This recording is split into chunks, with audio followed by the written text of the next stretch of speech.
Hey everybody, this is Amanda Sykes and I am here to do a revised eBay sales tracker and listing tracker spreadsheet for us that had previously been done by Jamie. And so we're updating it because of several questions that we have gotten.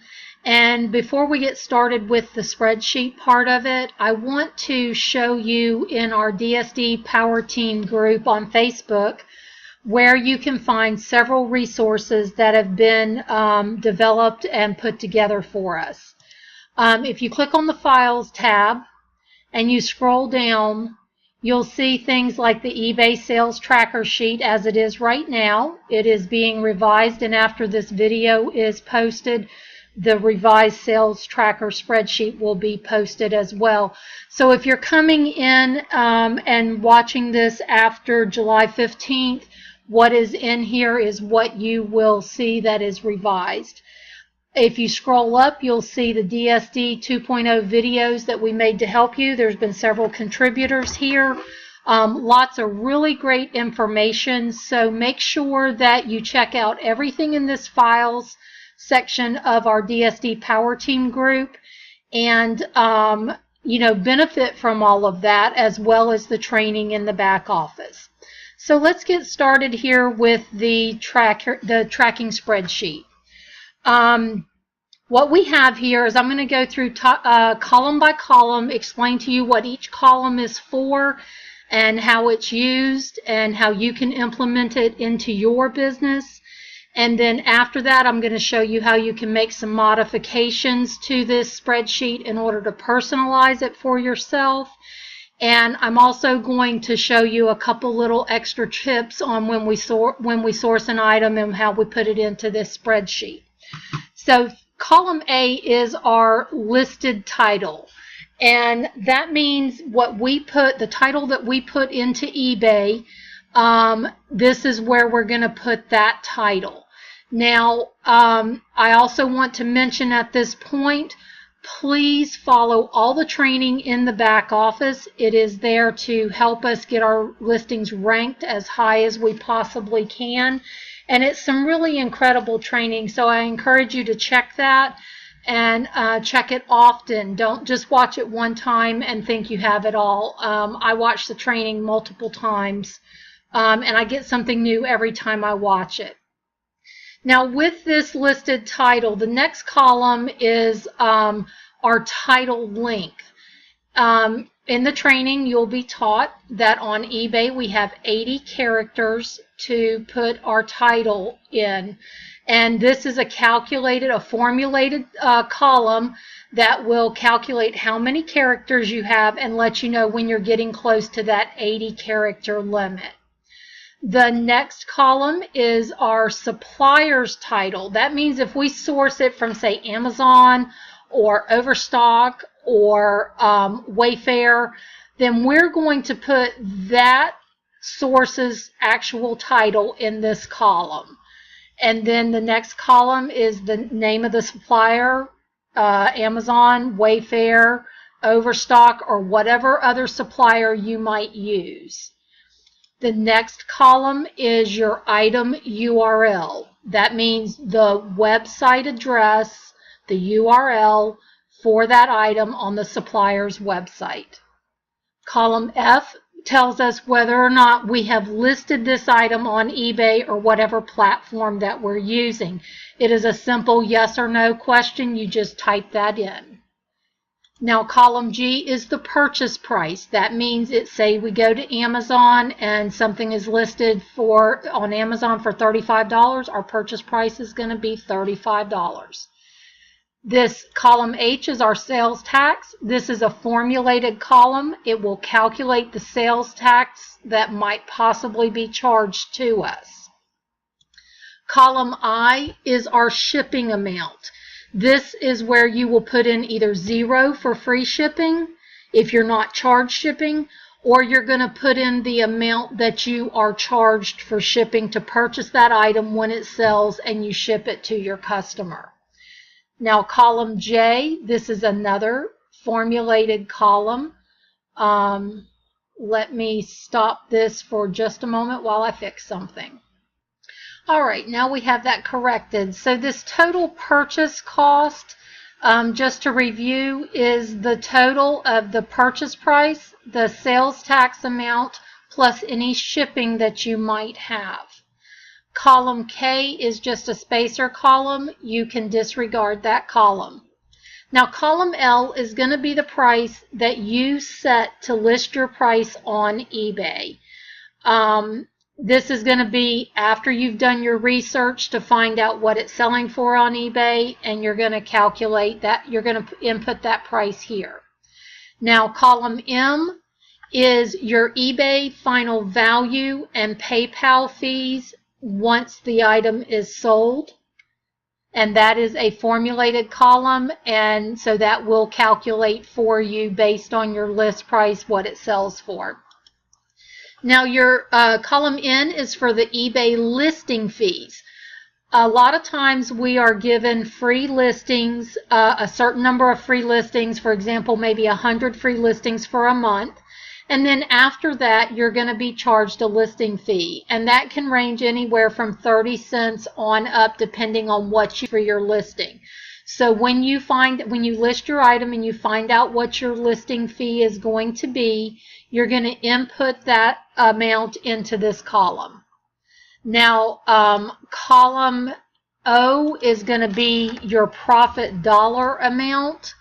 And this is going to be, this is also a calculated amount for after you sell the item, what it sold for minus your final value fees and your listing fees. And then column P is going to be your profit percentage amount. Now, the reason that we have two columns, one for a dollar amount and one for a percentage amount, is because in our back office, in the listing tracking and management tool, in there you have the option of setting your profit amount as either a dollar amount or a percentage amount. And on there, on the past webinars we've had, Hitesh has recommended that we set our minimum profit amount at 12%. That gives us a good profit, low-end profit to start at. And he also encourages us to focus more on the percentage because it gives us a truer profit amount than what the dollar amount does. Now, in the listing manager, you can only not the listing manager, the listing builder, you can only put a percentage in for your profit. You do not have the option to do the dollar amount. Another reason to focus on the percentage amount more. Now, this is also a calculated column, like I stated before. The next column, if you do a listing where you have a best offer that you want to be able to accept offers on your items below your list price, this is where you can calculate what your lowest amount is that you'll accept when you go ahead and set your listing up. That way, you don't have to worry about if you have something listed for $100 and somebody's sending you a $10 offer. You can set a lowest best offer list price, and you would input that amount in this column Q. Column R, just like column M, and column S, just like column N, are your eBay, PayPal, and your eBay listing fees. And then column T and column U are your profit amounts, dollar and percentage amount, based on your lowest offer that you will accept. That way, when you get an offer, you can come in, look at this item, and see what your lowest amount is and whether or not you want to accept that or not. Now, column V is for the number of items sold. So, for example, you may list an item and then tomorrow you may sell 2. So you would just input 2 here. And then later on in the month you may sell more, and then you go in and change your quantity of the amount sold. This is good for tracking purposes to reconcile against your eBay reports that you can pull at the end of the month. Now, column W is our photo bucket link. and I am going to be showing you how to get your photo bucket link. And what this is used for is for your mobile buyers. Mobile meaning they do their buying on their cell phones or their tablets or iPads, and you have to have a smaller picture for your mobile buyers to be able to view, because they're not sitting there in front of the computer where they can see a regular size photo. So I'm going to show you where you can pull that link from as well. Now these columns over here from X on out are going to be, once you're in Elite and you have more sources that you can source from, you may find an item on one source supplier, but also find that they're listed on other suppliers as well, and you'll want to track those so that you can check and see how the prices are fluctuating.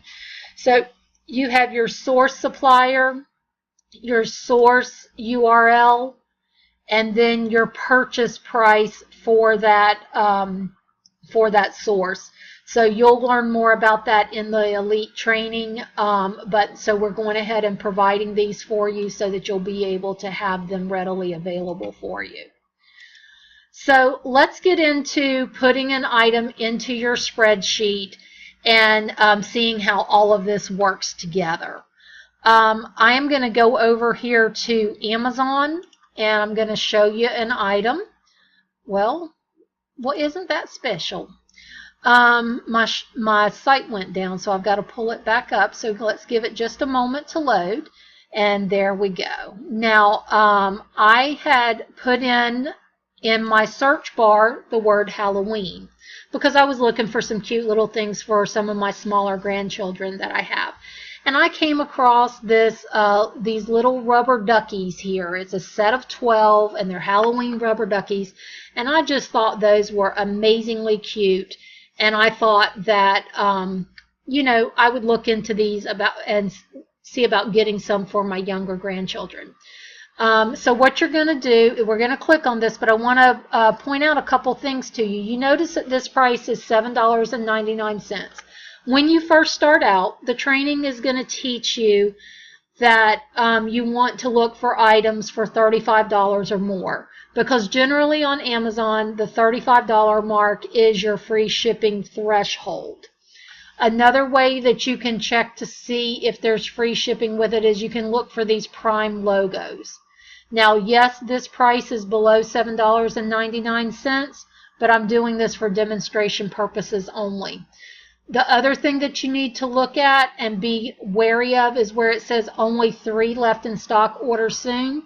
Normally, I wouldn't list something like this unless it said more on the way, just because the stock level is so low and it may go out of stock quick and I may miss it, and then you have somebody buy it and you're into a return situation. So that's why I usually avoid that.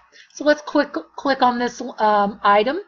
And what we're going to do is we're going to copy the source, the title here of the item. We're going to go back over here to our spreadsheet, and we are going to copy it in here. Now, our training teaches us not to use the exact title from our source supplier, because we're trained on how to out-title using keywords so that our listings rank higher. So make sure and follow that training. You'll notice that this title came up really large and you can't see the whole thing.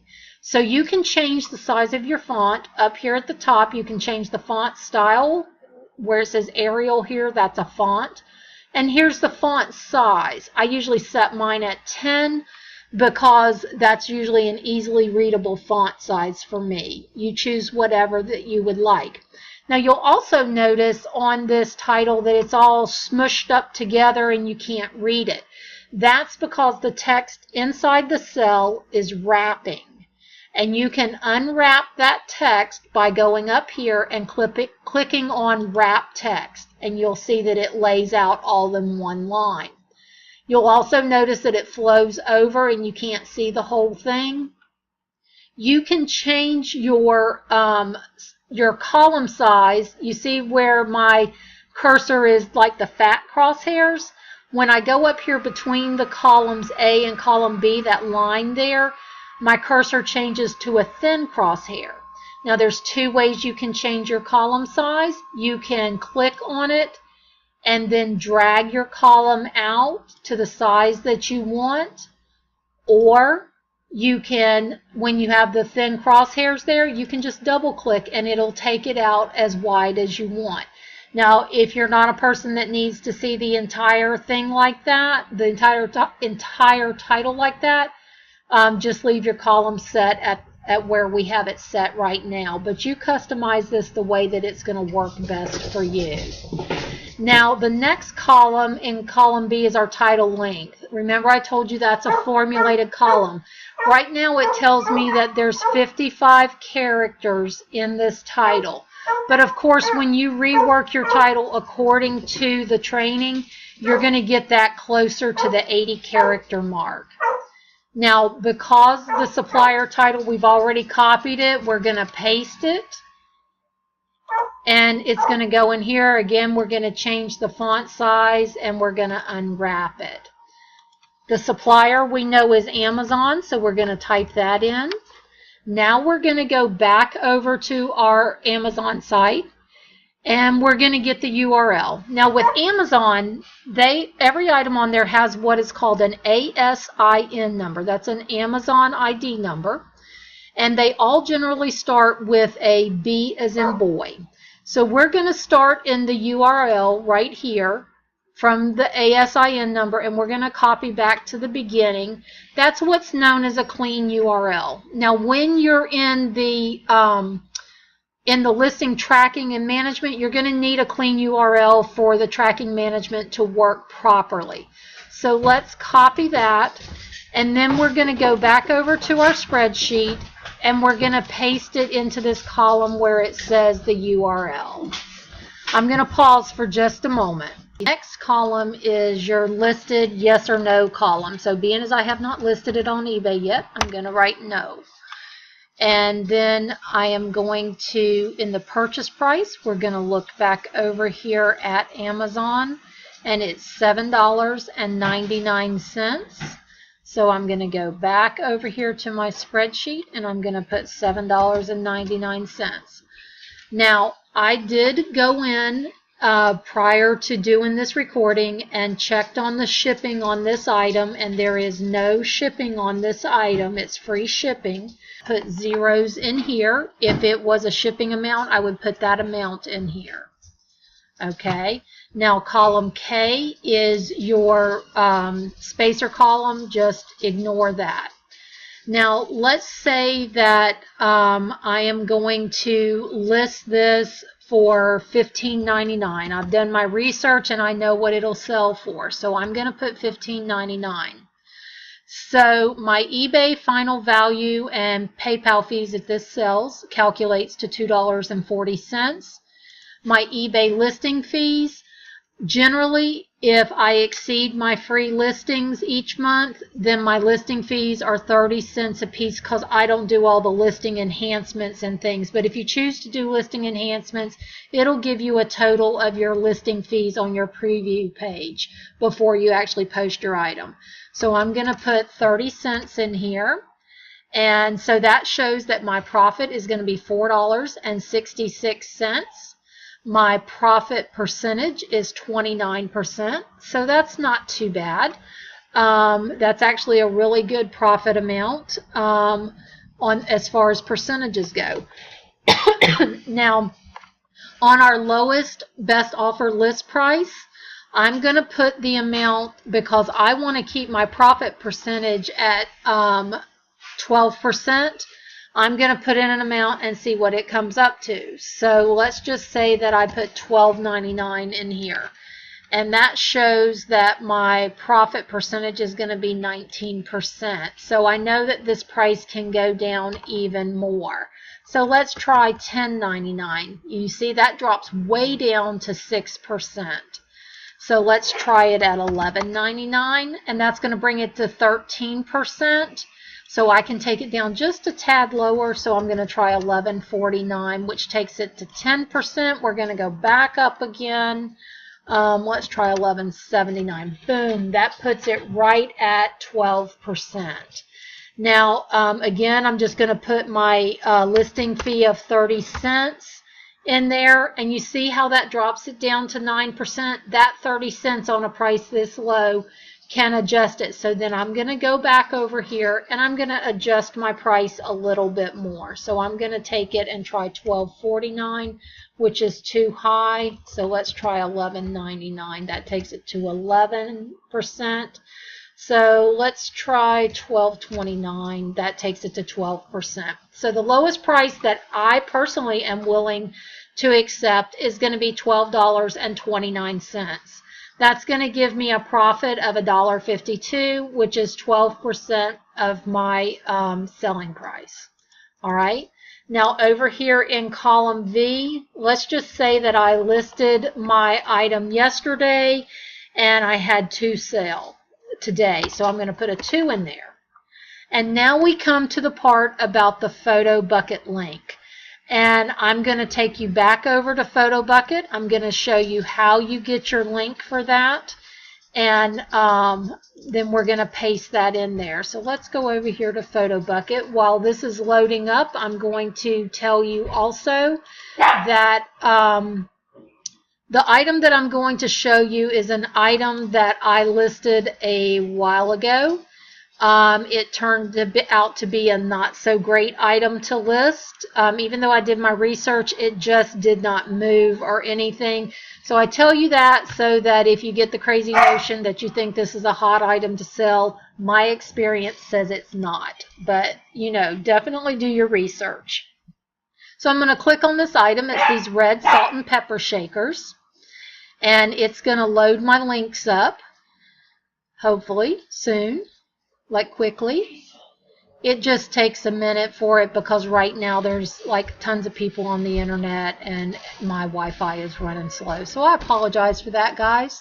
I could sing you a song, but I don't think I'm going to do that either. So come on, load up. I'm going to pause the video while it loads and we're going to go from there. Okay, everybody, I'm back and the photo has loaded. And you'll see over here on the right hand side there are some links here that you use for sharing. Now the link that we're going to use is this direct link, and you can copy one of 2 ways. You can highlight and copy this entire link like you would traditionally, or you can just click on it and you see how it changed there and it said the word copied. I'm going to do it one more time so that you catch that. And then you can go back over to your spreadsheet and you can paste your link in here. And your link is in there. Now the columns following after this are all the elite sources that source links that I told you about, source columns I mean. So by the time you're elite, you'll be well versed with this spreadsheet and it'll all make sense to you. One thing that I do want to share with you for your photo bucket links, when you go to put that in the description of your listing, you're going to need a special HTML code. And that is right here. It's this whole thing right here. Now, it's everything from, you see this pointy little item here? That's called a caret. And it's everything over here to this other pointy little arrow looking thing, and that's another caret. Right here where it says your image link from PhotoBucket, that's where you're going to post that link from PhotoBucket that you just copied. Alright, so that's how that's going to look there. Now I'm going to undo this, and what you would do is you would copy everything from caret to caret, and you'll put that in the description of your listing. Now I'm going to undo this. I'm going to wait for just a second so that you can write that down. You can refer to this video at any time to get this link again. And what you want to do is probably open up a notepad which is on your computer. where you can have this available all the time. I actually have mine saved to my desktop so that I can just pull up and copy that link whenever I need it. So I hope that this has made sense to you, and this is everything that we have on this spreadsheet. Wait a second, no, that is wrong. I need to show you something else. If you want to change, I showed you how to change the row heights, and I showed you how to change the column width. If you want to add rows to your spreadsheet, let me go down here to the bottom. Right now we have it set up for 500 items, but let's say that you've exceeded those 500 items and you want to add some more rows. You see the row numbers over here? You're going to click on that and you're going to drag down however many rows you would like to add. Then on your keyboard, on your computer, in the lower left-hand corner, you'll see a key that has CTRL on it. That stands for control. So you're going to press your control and your letter D as in David, and it's going to copy down everything from that last row that had information in it all the way down to the bottom of your selected area. So again, I hope that this has been an informative video for you. I hope it answers your questions and clears up some things. If you do have any questions, feel free to message me on Facebook. I'm listed as Amanda Sykes. As a matter of fact, what I will do on this notepad, I will go ahead and put my link on there so that you can see that, and you can, if we're not already friends, you can friend request me, and then you can send a message over to me asking questions. I'll be happy to help you. And again, I hope this has been an informative session for you here by video. Ask me any questions. If you can't get a hold of me, get a hold of your sponsor and they'll be able to get a hold of me, and I'll be happy to help you with anything that I can. I hope you guys have a great day and see you in the team.